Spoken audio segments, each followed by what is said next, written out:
तो दोस्तों हमने मीनिंग पढ़ ली थी, अब हम डेफिनेशन पढ़ेंगे।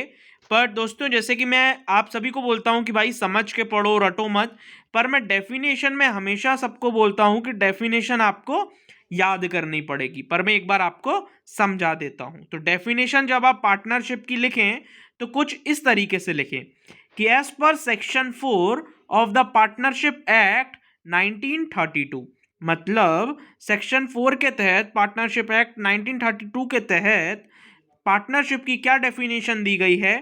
तो पार्टनरशिप को बोला है कि partnership is the relation between person, मतलब दो या दो से अधिक पर्सनों के बीच एक रिलेशन हु हैव एग्री, जो कि उनकी आपसी सहमति है, to share the profit of a business, मतलब बिजनेस में जो भी प्रॉफिट होगा वो बांट लेंगे, कैरिड ऑन बाय ऑल और any of them acting for all, या तो सभी काम कर रहे होंगे या फिर उसमें से कोई एक काम कर रहा होगा, पर उन्होंने आपसी सहमति से यह डिसाइड किया है कि हम आपस में प्रॉफिट बांट लेंगे। एक बार फिर से समझा दूं, है ना, थोड़ा सा गड़बड़ हो गया ना।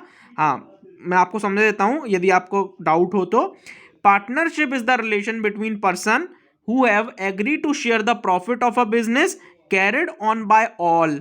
देखो, या तो वो बिजनेस सभी चला रहे हो, जितने पार्टनर हो सभी चला रहे हो, और any of them acting for all, और या फिर कोई एक चला रहा हो उस बिजनेस को, है ना, कोई एक चला रहा हो उस बिजनेस को, पर प्रॉफिट सभी बांटेंगे। देखो मैं एक एग्जांपल के थ्रू इसका डेफिनेशन समझा देता हूं।